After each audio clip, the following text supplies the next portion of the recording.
YouTube. Let's fix this Facebook here. Let's remove that. Give me a second here. Okay, great. Good stuff. All right. Hello, everybody. Good afternoon. Good afternoon, New York. Jeff, where are you located again? I forget. I'm in New York City. Cool. So we're on the same time zone. So it's definitely Eastern time. It's definitely 5 o'clock somewhere too. I don't know where in the world.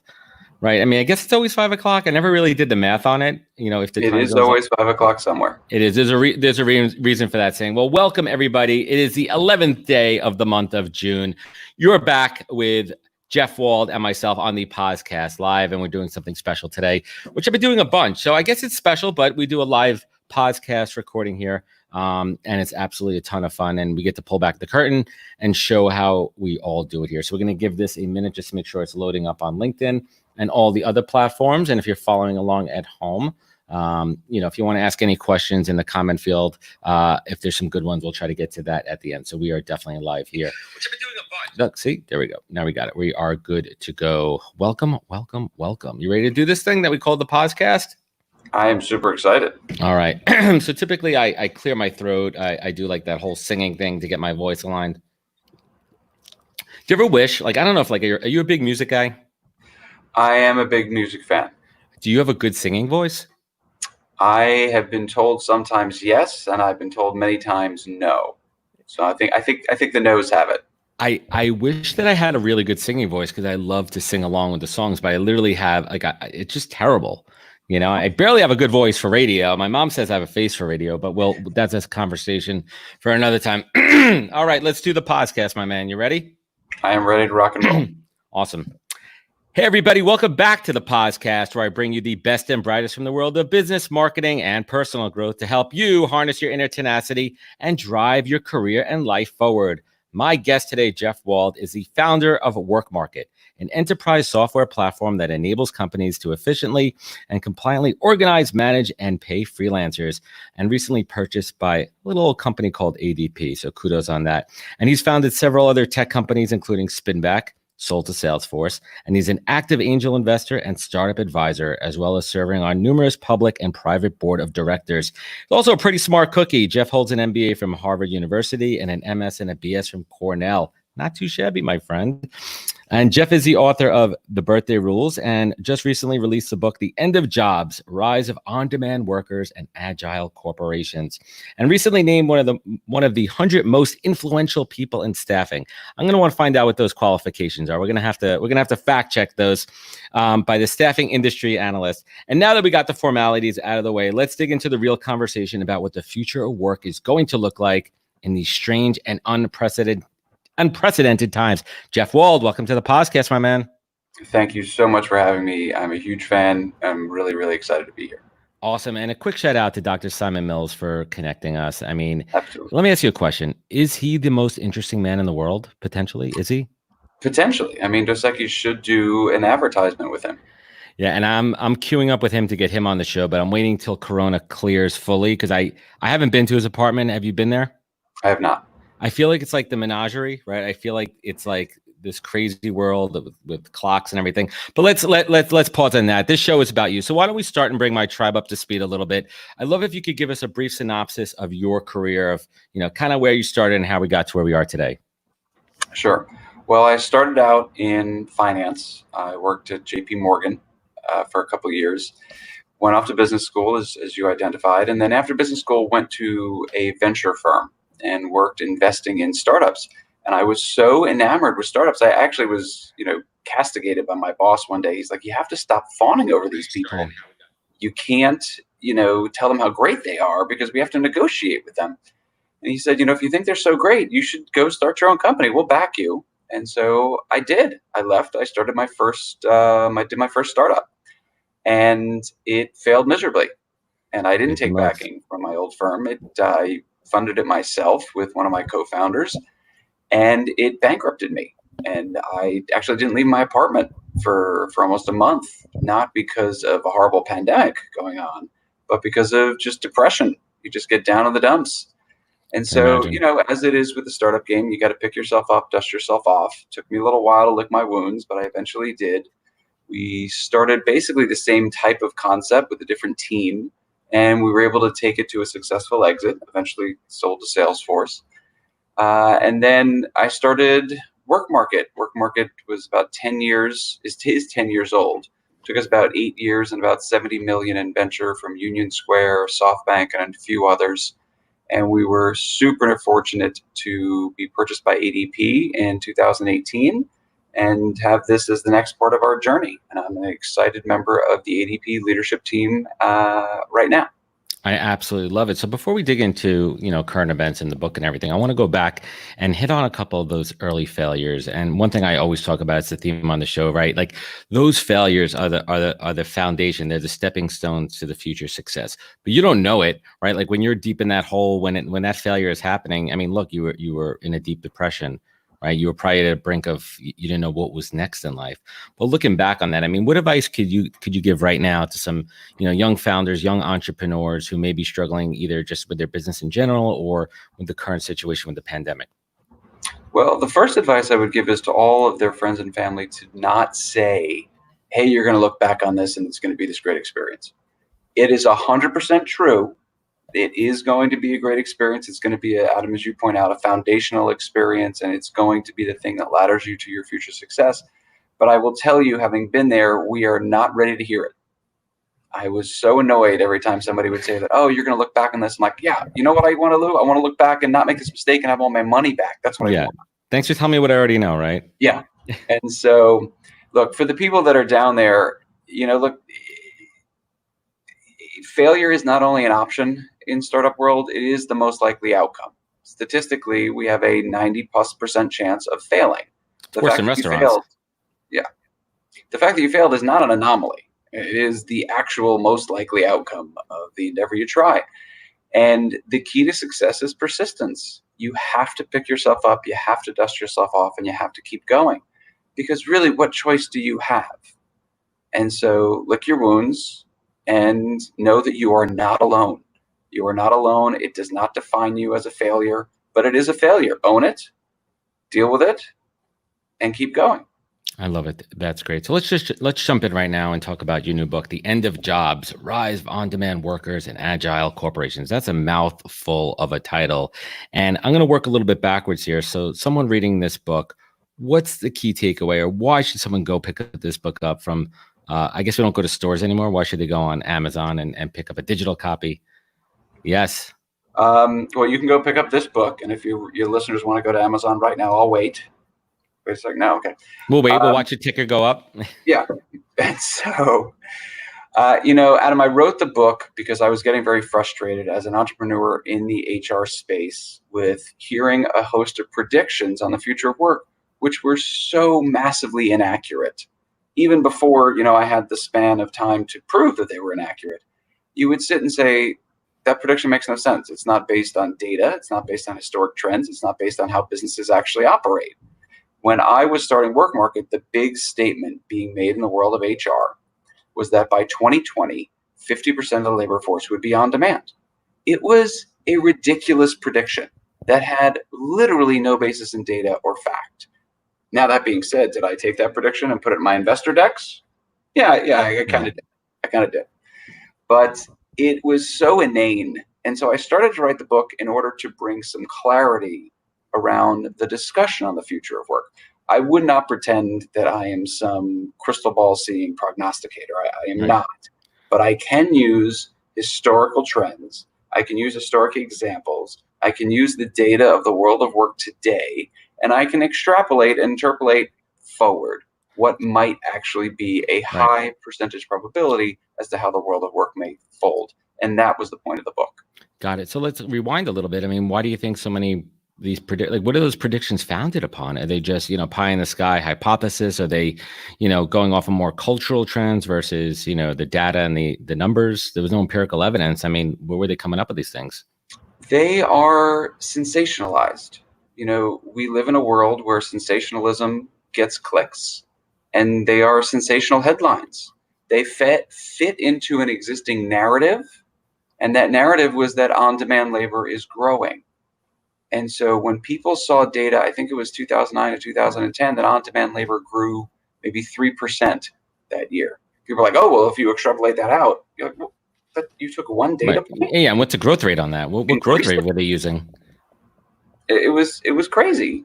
And so, but it fed into a narrative, and it fed into a narrative that I think a lot of people were feeling at the time, which was, oh, all the jobs created since the Great Recession are on-demand jobs. They're not the real full-time jobs that people want. Because companies didn't want to invest into full-time salaries. Was it the rise of, the WeWork and the convertible off, the shared office space culture? All of it. Just all of it. The idea economy. that, companies were going to screw workers any chance they got, and on-demand labor was the latest way that companies could screw workers, that fed into a narrative. But again, not in any way, shape, or form true. No. Right, but on the flip side of that too, I mean, listen, I've been in the talent acquisition game for 5 years, and I am privy to a lot of these conversations where there's a hiring need, and the conversation goes, do we invest in somebody full time, right? Because everyone knows, or maybe people don't know. Like, let's just say someone's salary is $100,000. That salary is actually, we'll call it 25% more when you talk, actually more than that, when you think about when you're covering for payroll taxes, when you're talking about benefits. Workman's comp. I mean, all these other factors that actually go into a salary. So when you're having that actual conversation from a P&L perspective, right, those are the things that companies take into account. They could pay a freelancer a fraction of that rate, still a very good rate for that freelancer, and not have to cover any of those additional expenses. So on my side, I saw that happening. I did. Now, I didn't have the numbers to it, but this is just based on pure observations. Look, do those conversations take place? Of course they do.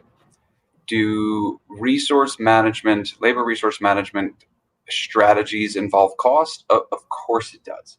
Is a component of that the fully burdened cost of an employee? Absolutely. What I will tell you, though, from a pure data standpoint, having processed billions of dollars of on-demand labor through WorkMarket, our platform, that the per hour wage rate for a freelancer is 20 to 30% higher than the per hour wage rate for a full-time employee, because the freelancer has to pay for their healthcare, their training, right. their development. They're baking it in. 401k and all those other things. So they bake it in. What the benefit you get from the freelancer is that the freelancer is 100% utilized. You're only spending time on them when you need them, versus in the service industry, the average employee is about 60% utilized, meaning for 40% of their time, I am paying them to literally do nothing. Right. That's the big benefit of engaging freelancers. And for the purpose of this conversation, I mean, we specifically talking about, I mean, we're not talking about, blue collar labor jobs. We're talking about in office, white collar jobs, correct? Or are you kind of rolling it all together? I just want to clarify that. They are rolled all together. Most of the data that I do look at is aggregated. It is one of the debate points, because when you look at certain industries and certain geographies, certain skill sets, there are always going to be anomalies in the data. There are going to be little, situations where, oh, well, did you, in this situation, this, and I was like, yeah, that is entirely true. I'm talking on the aggregate of 164 million person labor force. Absolutely. So I want to break it down, and I want to look at it from the employee perspective and the employer perspective, right? What are those advantages for an employer, right, to have retained, salary-based employees versus going with the agile workforce? So in the book, we talk a lot about what we deem the labor equation. And I actually, in my office, it's a shame I'm not in my office anymore. I had up in the window, I went all beautiful mind, and I did a lot of calculus and tried to actually calculate the labor equation. And I will tell you, the person that actually taught me calculus came to my office one day and saw those windows. She kind of looks at it and she's like, what's this? I was like, oh, this is the labor equation. She looks at me, she goes, this is gibberish. This is some Rain Man shit you got up there. Yeah, but she was like, this makes no sense. You remember nothing of what I taught you. And she was so free to say that because she was my mother. My mother was a calculus professor. And so she's like, you misdid everything here. But that being said, the labor equation involves the intellectual property of the company. It involves customer relationships and other institutional knowledge. It involves touch points to other parts of the organization, ramp up times, repeatability of work, cost, and regulation. So all of those things are being taken into account on the simple decision of, do we hire a full-time employee, or do we engage a temp, or do we engage a freelancer? And so it is a very, very complex decision, and people like to distill it down just to price, but it's just not accurate. And you hit on something that's really interesting too. It's that element of, A, being kind of, I don't know if we want to use the word a brand ambassador or loyal, but when you work for a company, you're part of them. You're an extension. And when you're a freelancer too, you're more of that mercenary mentality. And listen, generally speaking, I think that affects productivity, that affects culture within a company, right? Because when you're behind those doors and when you're actually in the office, sometimes there's a little bit of tension between freelancers and full-time people. There's not always that cultural mesh too. And there's a cost to that. There's a cost to that. If you want to factor in, if we want to go down this rabbit hole, Jeff, which I'm sure you do every day because you wrote the book on it, right? When you talk about attrition, employee loyalty, these are so many of these X factors to take into consideration in the equation. So here is one of my favorite examples from the book, and it's IBM. IBM gets picked on a lot in the world of labor because people always talk about the IBM job in the 1960s as this paragon of employment. We'll address in a moment that that job never really existed. But in the example, in talking with a few very senior people at IBM, they drew up this world in IBM called Deep Blue and Light Blue. Deep Blue meant that you're a full-time IBMer, they take care of you. Light Blue meant you're a contractor. You're here, but then you're not here. And there was a period where Deep Blue people looked down on Light Blue people. Well, you're not really a part of the team. You can't come to birthday parties. You don't get to go to the outings and things like that.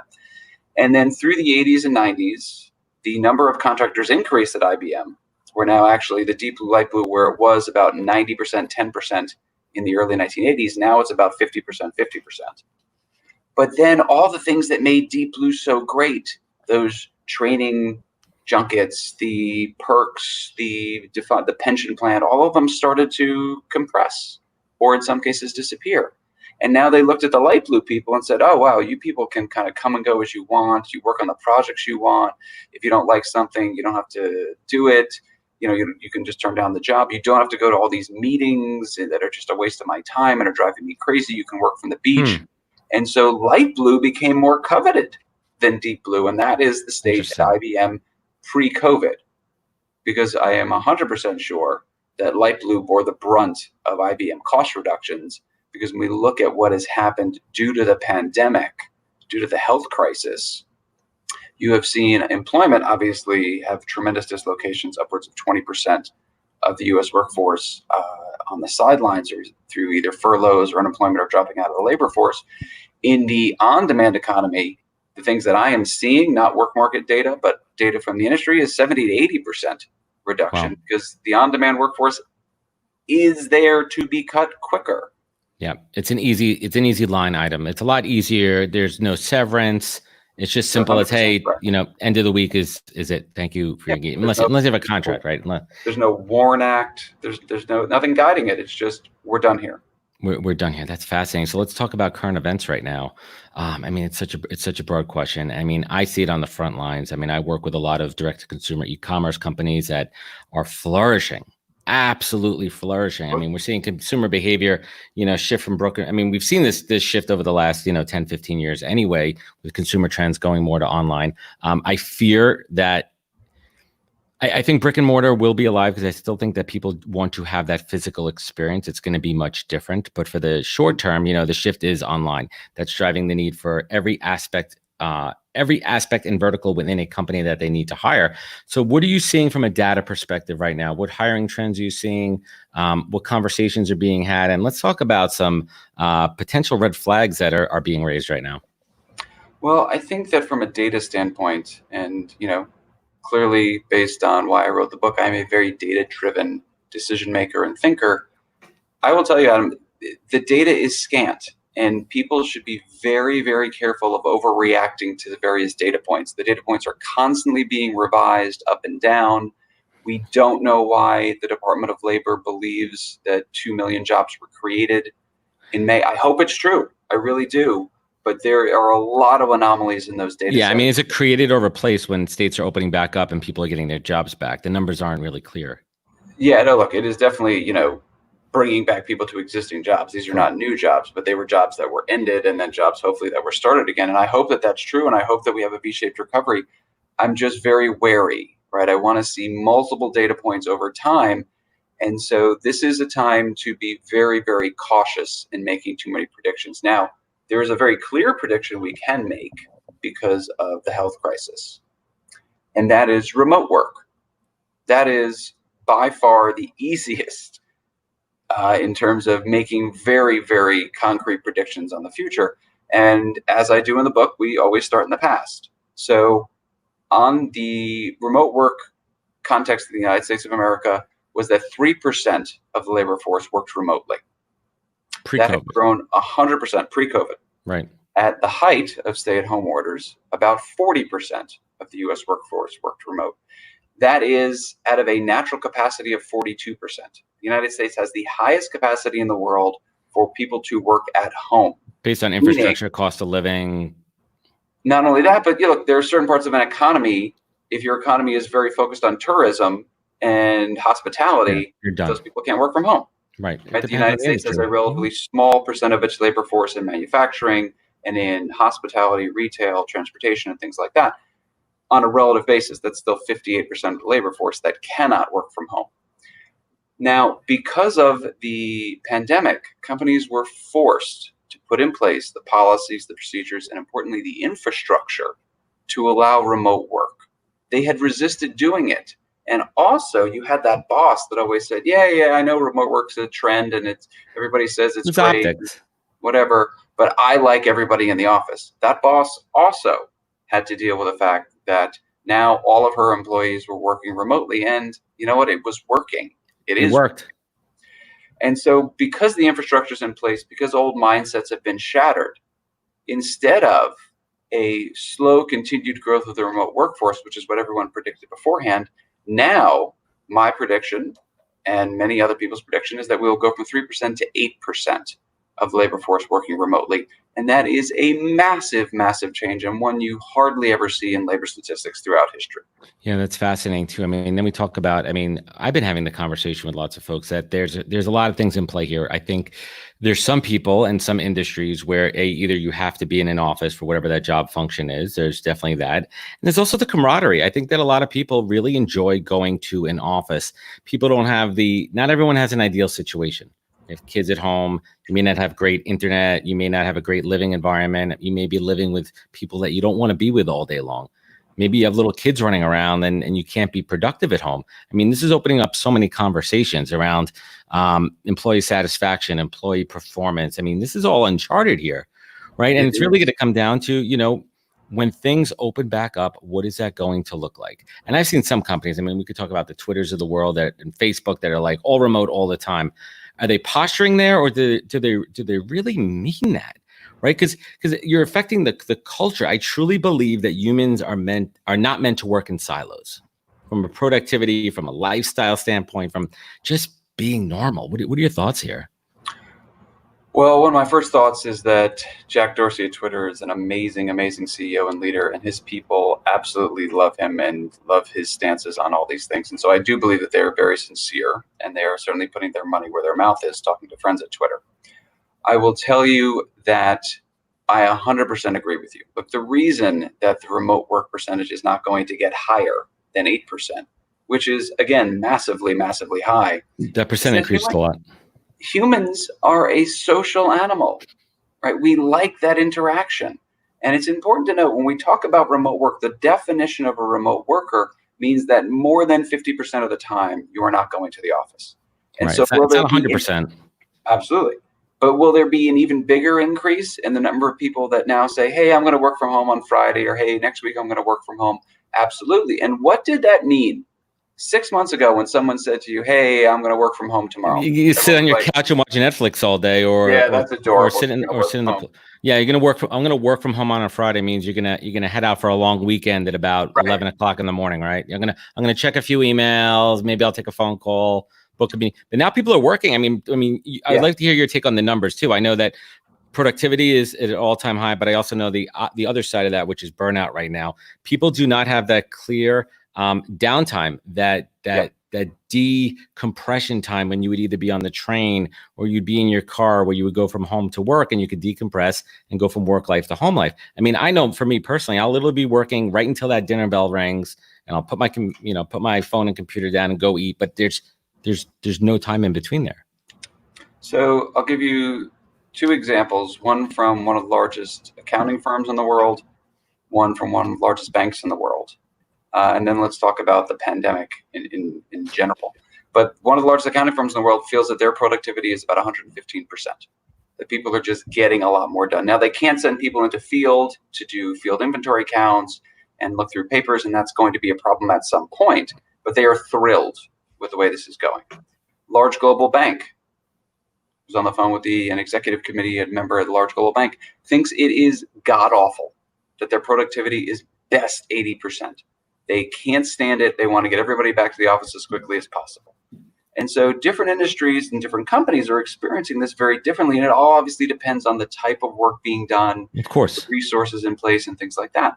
But when you talk about a super important point, which is just people's feelings, right? Now, the surveys say that 20% of workers want to continue working remote.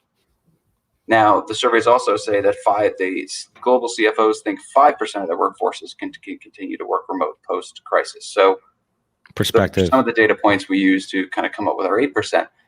But I will, when I talk with executives at companies and they say, well, my workers are getting burned out, I'm always saying, well, remember, there's a pandemic going on outside. It is horrifying.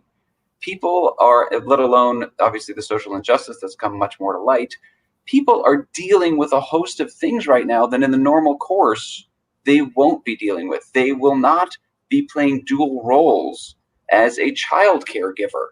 The teacher, right? The teacher. My wife, my daughter has 3 days left of school next week. My wife can't have this over soon enough, Jeff. Yeah, and then what do you do? I don't know. That's a big question. Right? And they can't decompress and go meet their friends for a drink or just go and catch some entertainment. Like, all of those things are taken away. Imagine how much better people are going to be when they're doing this. They have the infrastructure. They don't have to commute. Because, Adam, all of the studies prior to COVID told us very, very clearly that remote workers were more productive. They were happier. They were more engaged as employees. They had lower attrition rates. They cost the company less. They cost the worker less. Right. They were more environmentally friendly. Like, everything about it was good. But everybody can't do it. The last thing that I'll leave you with on this topic, although we can spend as long as you want on it, is that it does open companies up to entirely new pools of talent. The prototype. You're not limited by geography.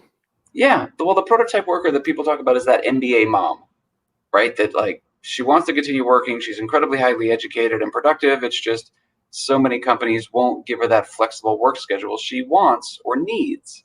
Now, entire industries that prior to the crisis, and I was on the phone with the CHRO of one of the largest global law firms, and she was very excited. She said, look, I was never able to hire people that needed flexible work arrangements, and now I can.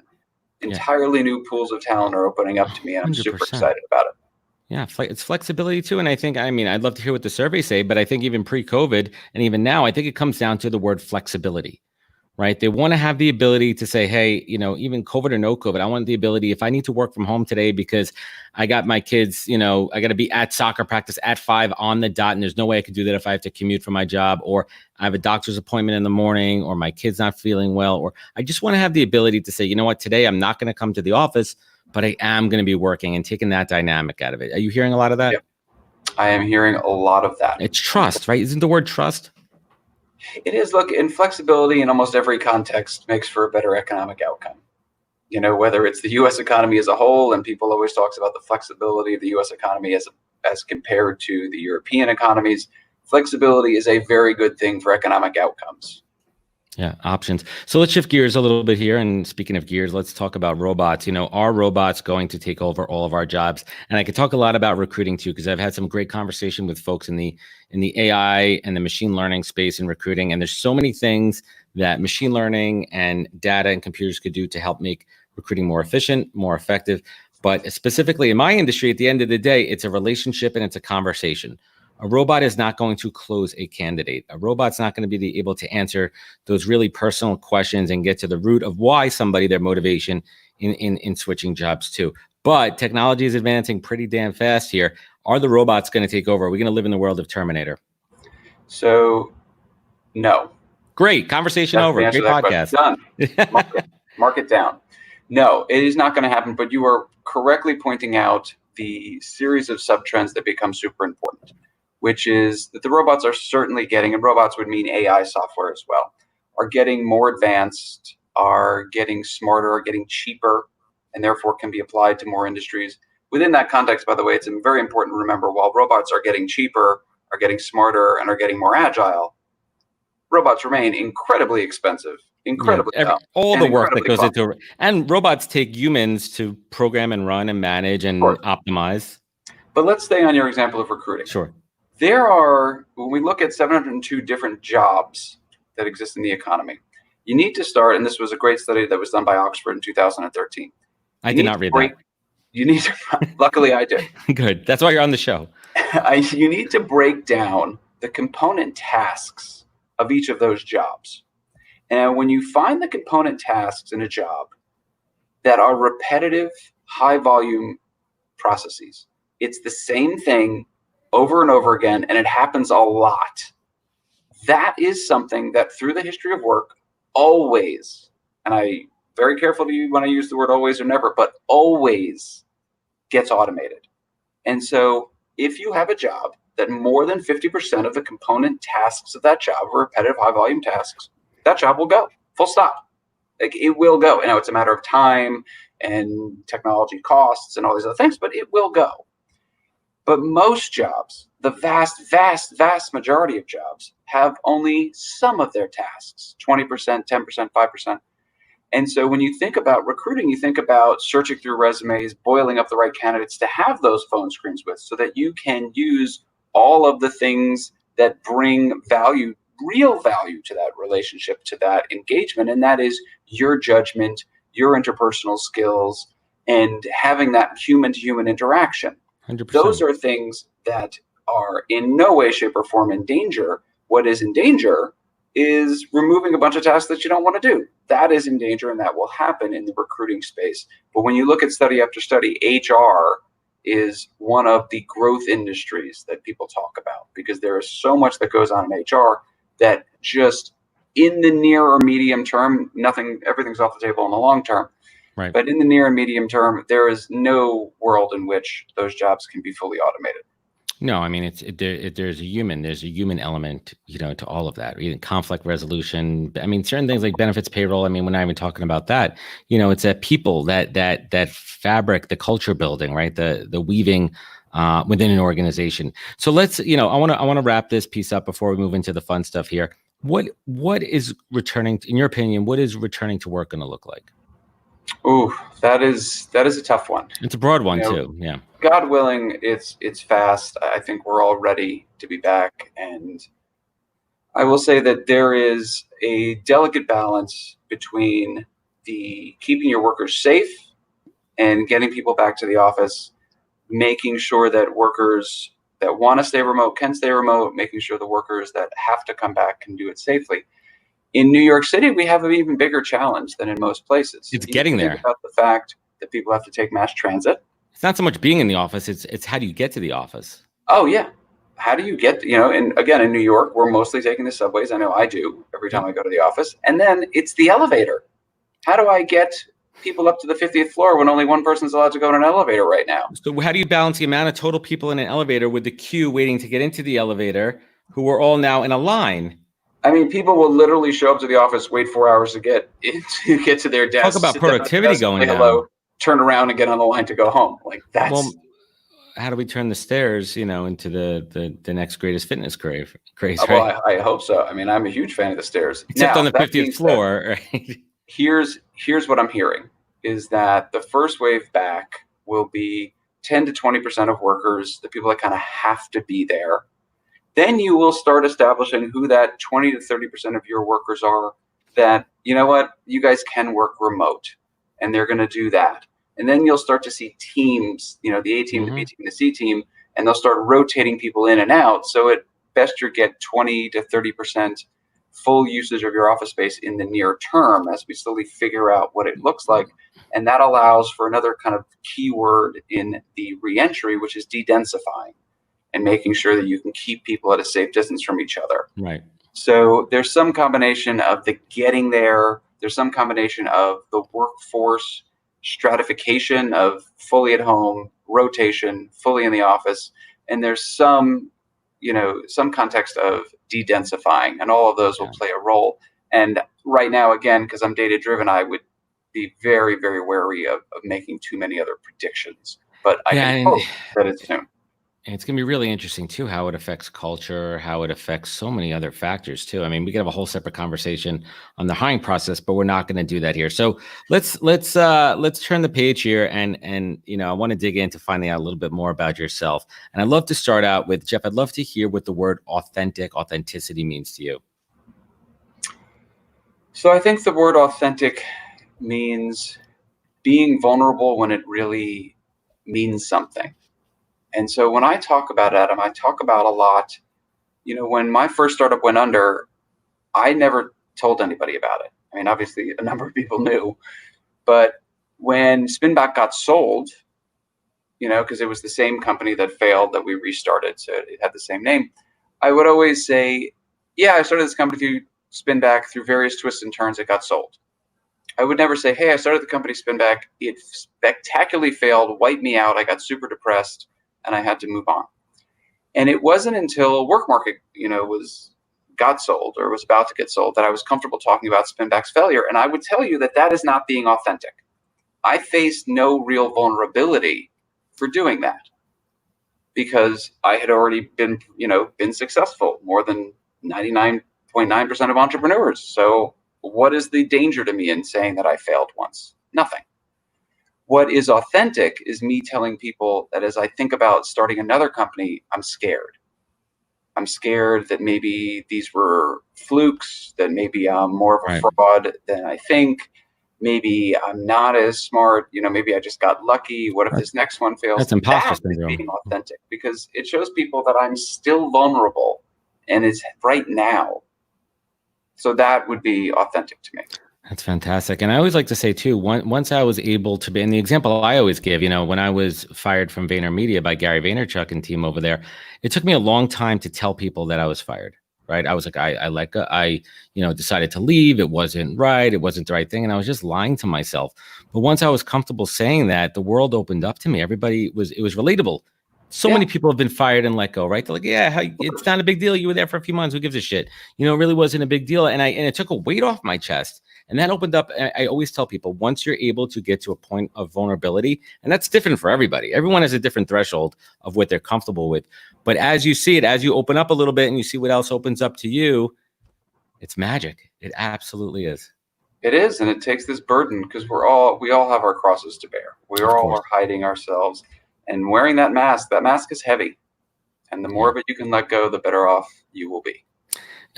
You spoke a little bit earlier when we kicked off the show, but I want to talk about advice. I mean, you've been through it all, man, and I'd love to hear the best piece of advice that you've ever received that you take action on every single day, right? Like, what is this advice that you've got in your life that you said every day? Well, I wish I could say it was the advice, ideas are cheap, the will to execute is easy. Because as I think about potentially doing a new startup, I keep thinking, I need a better idea. This isn't that good. And I should be saying, it's fine, just go do it. I think my favorite piece of advice is something very popular in startup land. Like there are bracelets about it and shirts about it. And it says, the key to success is getting knocked down 7 times and picking yourself up 8. And there are 3 things about it that I love. One is it's very evocative, right? You can get that image of someone being knocked down in the dust, and the statement is not standing up. It's picking yourself up, because there is nobody to pick you up. You are on your own. You have to do it. That's reason number 1. Reason number 2 is the number of times, right? Because in startup world, you get knocked down again and again and again. And there are, again, very few times where someone's putting out that hand to help you stand up. You got to pick yourself up, dust yourself off, and get back in.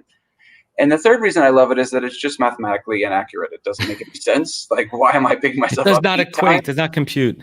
Like, it should be knocked down 7 times and get up 7 times. But for some reason, on every T-shirt and every bracelet, it says 7 and 8. And I'm just like, did I start down in the dust? And it doesn't make any sense. No, that's fantastic. And looking back, right, you've been at this game for a while. Have you had your greatest professional accomplishment yet? And if so, what was it? Well, I would say that I am fearful of that maybe work market was the biggest home run I'll have. And if that's the case, then you know what? God bless. It's going on your plaque. Super grateful. No problem. But I would actually say that the greatest success that I've had are the people that have left work market that have gone on to do such amazing things.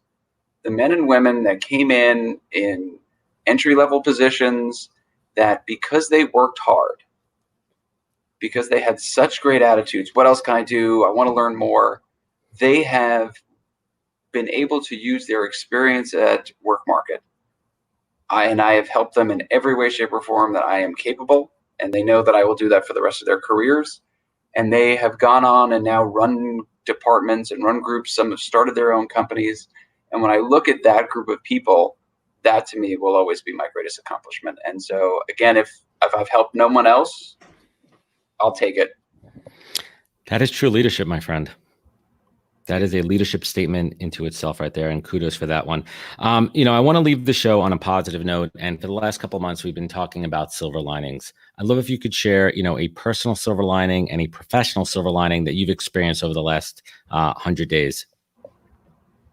So the personal silver lining is spending this time with myself. Now, I live alone. And I've never been overly comfortable with myself. I have a lot of my own insecurities, and spending my time just with myself has been a little bit of a silver lining. I've gotten to be a little bit more gentle with myself. And, I am, as we all are my own harshest critic. And I would set all these goals and things I had to accomplish. And a week would go by and I didn't do them. And I was angry. And I'm like, dude, take a breath. Breathe. Be gentle with yourself. It's okay. And so that has been a very powerful silver lining for me personally. Professionally, as I've been able to, as much as I haven't hit my deadlines, I've been able to advance a host of the side projects that I just would not have had the time to accomplish. I'm writing a movie, and that is really in its final stages. I've got another book that I've made tremendous headway on.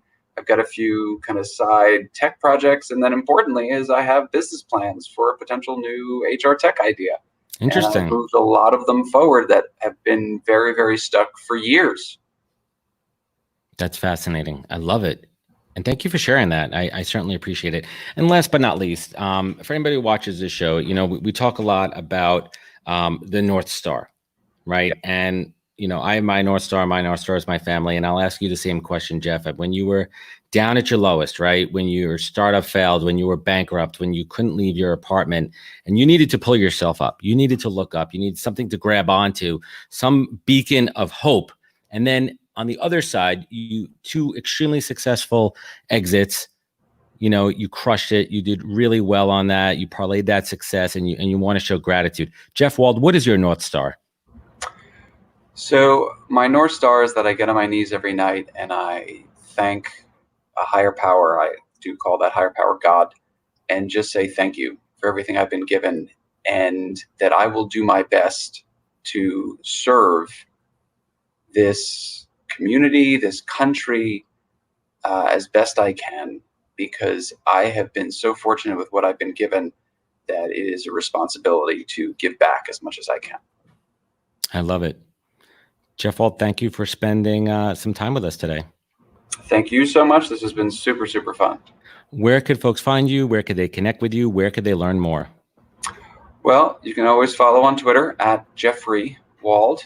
I go by Jeff Wald in every other context, but that handle was taken. Yeah, it was taken. You can certainly find me on LinkedIn. I always accept connections on LinkedIn. And the book is available at Amazon, BarnesandNoble.com, and wherever fine books are sold. But still sitting in the warehouse waiting to go to bookstores. So God willing, for many reasons, bookstores will be open soon. We'll get there one day. Jeff Wald, thank you so much for joining us on the podcast. Thank you.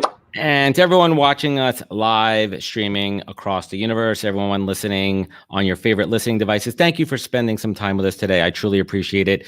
This show works best when you share it. So I certainly appreciate subscribing, sharing, commenting, joining the conversation with us on Facebook. You can follow along everything on our website, www.thepodcast.com. We'll be back next week for another great episode. Take care. Be good. Wash your hands and keep 6 feet apart. Have a great day, everybody.